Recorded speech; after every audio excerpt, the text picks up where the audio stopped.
अस्सलाम वालेकुम औज़ुबिल्लाहि मिनश्शैतानिर्रजीम बिस्मिल्लाहिर्रहमानिर्रहीम। आज हम जो चैप्टर स्टार्ट करने जा रहे हैं biology chapter 1 10th class. Chapter का नाम है गैसियस एक्सचेंज। सबसे पहले मैं आपको गैस एक्सचेंज के बारे में बताना चाहूँगा। हम जानते हैं कि जानदार दो तरह के होते हैं जिनको ज़िंदा रहने के लिए ऑक्सीजन की ज़रूरत होती है। जानवर ऑक्सीजन अपने एनवायरनमेंट से हासिल करते हैं, इसी तरह जो पौधे हैं उनका भी जो गैस के एक्सचेंज का रिलेशन है वो भी डायरेक्ट एनवायरनमेंट के साथ है। इंसान के पास और बाकी एनिमल्स के पास गैस एक्सचेंज के लिए बाकायदा लंग्स हैं, जबकि प्लांट के पास ऐसा कोई स्ट्रक्चर नहीं है, ऐसा कोई आर्गन नहीं है।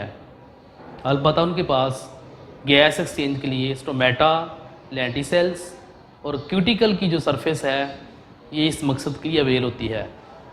तो आइए मैं आपको ये भी बताता हूँ, प्लांट के लिए गैस एक्सचेंज की नोयत दिन टाइम और होती है और रात को और होती है। दिन में चूँकि सूरज की रोशनी वाफर मकदार में अवेल होती है, तो सूरज की रोशनी की मदद से सब्ज़ पौधे जो हैं फोटोसिंथेसिस करते हैं और दिन के वक्त सब्ज़ पौधे ऑक्सीजन पैदा करते हैं और फोटोसिंथेसिस के प्रोसेस में जानवरों की खारिज की हुई कार्बन डाइऑक्साइड को इस्तेमाल करते हैं। इसी तरह जो नाइट टाइम का प्रोसेस है प्लांट्स का, चूँकि इसमें फोटोसिंथेसिस नहीं हो रही होती, तो रात को जो पौधे हैं वो ऑक्सीजन यूज़ करते हैं और CO2 रिलीज़ करते हैं। यहाँ आपको एक मैं इंटरेस्टिंग बात बताता हूँ। हमारे माशरे में ये बात मशहूर है कि रात को जो है दरख्त के नीचे नहीं सोना चाहिए। इससे क्या होता है जी, वो भूत आते हैं और इंसान की मौत वाक़ई हो जाती है। हालांकि ऐसा कुछ नहीं है। इसकी हकीकत ये है कि रात को अभी हमने सीखा कि जो प्लांट हैं वो CO2 खारिज करते हैं और ये एक तेज़ाबी गैस है। जो बंदा दरख्त के नीचे रात को सोया हुआ है उसको सांस लेने के लिए ऑक्सीजन कम मैसर होगी और CO2 उसे ज़्यादा मिल रही है, तो इसका रिज़ल्ट क्या होगा, उसकी मौत वाक़ई हो जाती है। इसी तरह मैं अगर एनिमल्स की बात करूं तो एनिमल्स के पास गैस एक्सचेंज के लिए एक प्रॉपर मैकेनिज़्म मौजूद है, एक बाकायदा आर्गन्स मौजूद हैं जिन्हें हम लंग्स कहते हैं। तो गैस एक्सचेंज का जो पैसेज वे है, जो रास्ता है, उसका आगाज़ जो है वो नॉस्ट्रल से होता है। ये जो हमारे नाक के दो सुराख हैं इनको हम एक्सटर्नल नॉस्ट्रल्स कहते हैं। यहाँ से हवा नाक में दाखिल होती है, इसके आगे जो है वो नेज़ल कैविटी है। नेज़ल कैविटी से हवा गुज़रते हुए जब अंदरूनी सुराखों पे पहुँचती है उनको हम इंटरनल नॉस्ट्रल्स कहते हैं।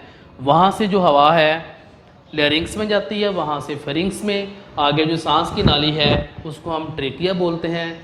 ट्रेकिया जब चेस्ट में दाखिल होती है तो आगे उसके दो ब्रोंकाई बन जाती हैं। जब यही ब्रोंकाई लंग्स के अंदर दाखिल होती है तो उसकी बहुत सारी शाखें बन जाती हैं जिसको हम ब्रोंक्यूल्स कहते हैं, और इसका एंड हवा की छोटी छोटी थैलियाँ भी होता है जिनको एलोव्यूलाई कहते हैं।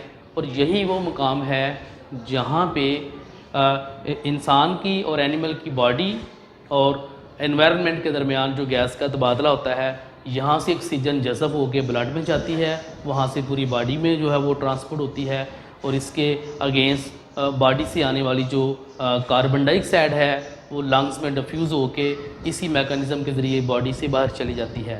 तो एक और बात मैं यहाँ पे आपको बताता हूँ, लंग्स का अगर हम स्ट्रक्चर देखें तो इनके नीचे एक जो है स्ट्रक्चर है जिसे हम डायाफ्राम कहते हैं।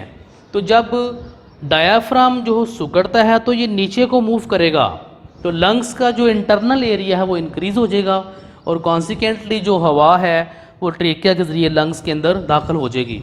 यूँ इसका जो है वो यहाँ से दाखिल होगी होते हुए लंग्स में।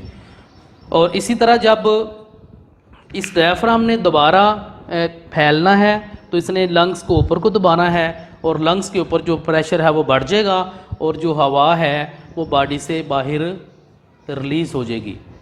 ये सारा जो प्रोसेस है ये गैस एक्सचेंज प्लांट का भी मैंने आपको बता दिया, और एनिमल का भी बता दिया। और आपको जो बुक्स जो है वो अदारे ने रिकमेंड की हुई है उसके ऊपर इसके तकरीबन जो है वो 12 शार्ट क्वेश्चन बन रहे हैं। आप उसको स्टडी करें। इसके बारे में अगर आपने कोई भी चीज़ पूछनी हो तो असाज़ा कराम जो है वो आपको बताए गए टाइम के मुताबिक जो है वो अवेल हैं, तो आप जो है वो चैट के ज़रिए या वॉइस मैसेज के ज़रिए जो है कोई भी चीज़ जो वो पूछ सकते हैं। अस्सलाम वालेकुम, अल्लाह हाफ़िज़।